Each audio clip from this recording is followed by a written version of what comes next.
move on to the next week, which is, according to the Browns, all they care about is moving on to the next week. Well, I guess this is why Mike Pettine gets paid the big bucks to make these kind of decisions. I just think that whatever, I don't think Pettine cares what people think of him. I think he's been preaching all year, well, we're going to go with whoever's going to win this week. So whoever he picks, I think it's going to be the guy he believes will be, I don't think he's going to do it from a PR standpoint or what. Well, now if we lose and now we're out of it, then I'm going to have everybody behind me when I go with Manziel. I kind of don't think that I think that if Pettine thinks Manziel can win this week, I think he'll put him in there. But I don't know. We'll see tomorrow who he picks. But I think that it could go either way. You made a very good point that as much as we talk about the quarterback situation, that's not the only problem on this team. And really, it's kind of amazing that the team has done as well as they have, considering all these injuries they keep cropping up. I know it's probably happening around the league, but we're really been beset by a ton of injuries. And it'd be great to see how this team could perform at full strength or relatively full strength. But it seems like, as usual, we end up literally limping down the stretch from an injury standpoint. I mean, and that's the, attrition that comes with an NFL season in general. That's why teams now aim to be 2 and 3 deep at every position. That's what made, Seattle able to withstand, they're deep. Last year, you saw that run they made. So, that's part of it too. And you and I are kind of in the similar area, with this, just looking at it from slightly different vantage points here. And that's the thing about this, is everybody in the conversation all over the place. I do say that's why Mike Pettine makes the big bucks and has to make that decision. But, I'm just saying, to me, and also here, it doesn't get any easier. This one's, I guess you can't really throw the teams you're playing out the window too much here, because it doesn't get a whole lot easier down the stretch. But, you do have a tough couple of teams here still to come as well, too. But, you're going to throw them in the fire. You're going to throw them in the fire. Brother, by the time you and I talk again later this week, we'll know. We'll know at least who's going to be starting against the Colts. Who knows what happens after that. But forget what you and I think. When I listened to Pettine yesterday, I was ready for him to seal the deal. Not by saying Manziel's the quarterback, but just you can read between the lines, and he's been really good at telling you what he's going to do without telling you what he's going to do. He's been pretty upfront about stuff like that. And man, I'm listening to him talk yesterday, and I'm going, dude, he's talking himself out of making the change. Maybe he goes back to it. But you can hear that he totally left himself wide open there to say, Brian got us this far, and I think it's only right to give him the opportunity to come home with our fate in our hands and see what he can do. And he knows if he doesn't deliver, then things will have to happen and this thing can go in a different direction. But I anticipate Brian going out there like he has all season long. He has not lost back-to-back games. And there's another argument that the locker room, the people on Hoyer's side can make, is that they have yet to lose back-to-back games. So, I'm just saying that those are arguments that I could easily see him standing in front of us tomorrow and saying, we're going with Brian. He got us here. And until this situation changes, we're going to go with what got us here, and that's it. So that's why I'm saying if there's a coach that would do it, we've got the one, and it'll be interesting to see what happens tomorrow. Okay, my baseball conversation just went football for 20 minutes, but that's okay.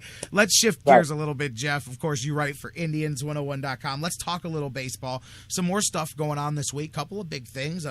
Cruz goes to the Mariners. I was talking about that deal yesterday. I know it sounds funny to say, well, that's a bad contract for a guy that led baseball in home runs, but I think it's a bad contract. It's a Swisher-esque. It's almost exactly like Swisher's deal. He's got the 4 years, 57 million or so there, and you're looking at a guy who is going to be late 30s by the end of this thing, and I can see a situation where that pays off good for the first year or two, and you're regretting that contract in year 3 and 4. I think that's exactly what's going to happen. They have all this money, allocated to Robinson Cano, and they're trying to put some other batters around him. They're able to get their third baseman re-signed, and then they're trying to add Nelson Cruz again. That's going to look really great, but I don't see him putting up those same numbers again 4 years in a row, and then when he's 37 years old, it just has that sort of disastrous second half of the contract thing that we're unfortunately all too familiar with. Good for him for getting paid, but I think the Mariners, of course, are probably going to end up regretting it.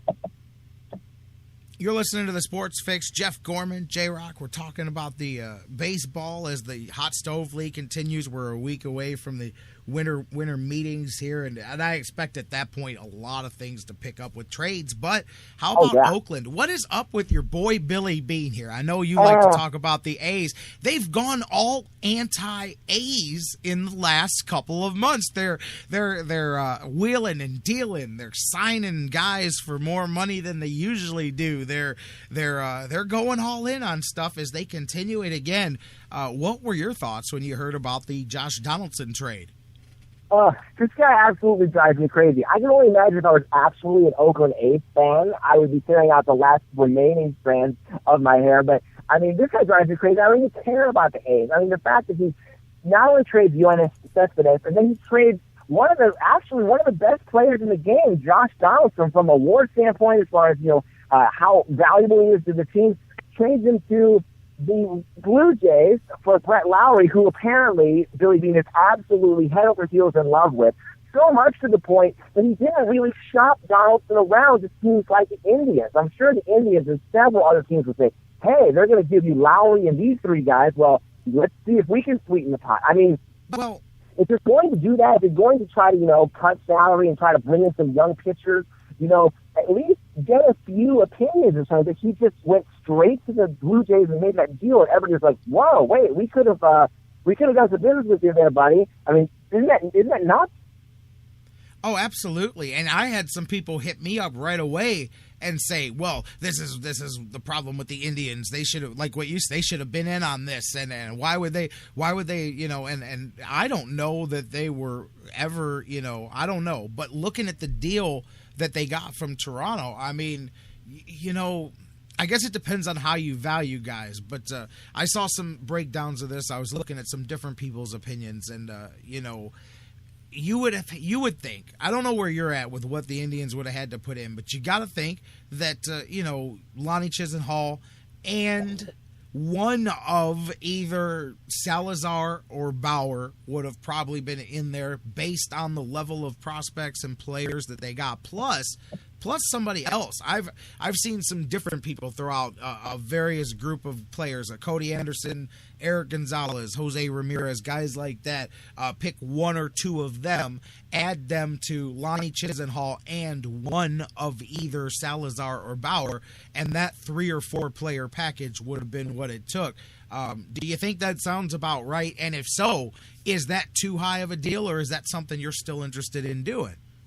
No, I definitely would have made that deal. I mean, I think what it comes down to is that position, third base. It's really hard to get, just the right guy at third base who's going to give you some defense, give you some power. And that's what we've been looking at from Chisenhall. We've been trying to get him to come along, and he's had some power, but then his defense hasn't been there.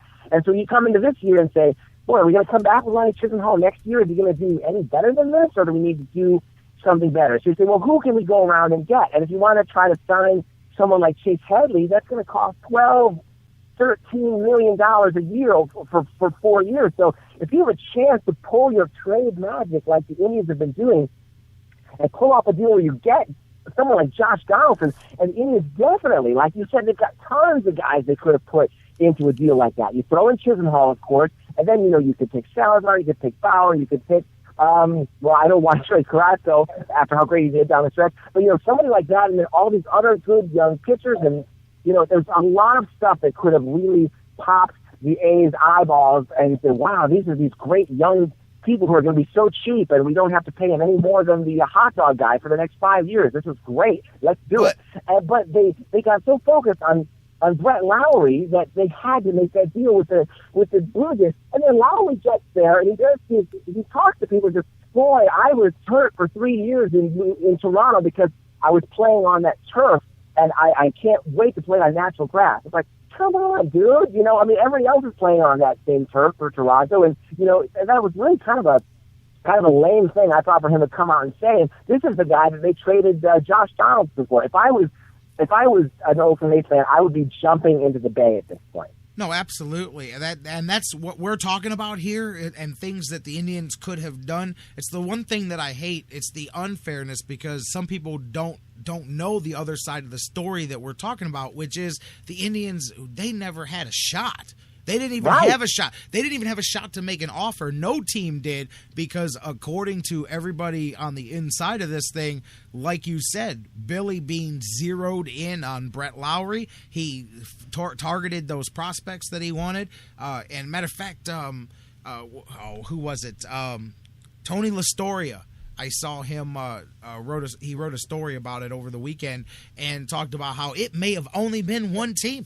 Billy Beane may not have even called anybody else. He may have simply negotiated against himself, which, as everybody knows in business, is the worst thing you can do, is negotiate against yourself, because all you're doing is driving yourself up. So, but some people are like, oh, well, man, figures the Indians wouldn't get in on this. They didn't have the chance to. So I'll quickly pile on the Indians when the Dolans do something that I agree should be criticized. This isn't it. They didn't have a shot to do anything, and it's a shame, because, as you said, I think the Indians, for sure, just talking about the names we threw out there, could have easily put together a better package than this, gotten Oakland a better return, and really maybe turned the corner here for the Indians heading into a new dawn of perhaps where they're going here with the roster.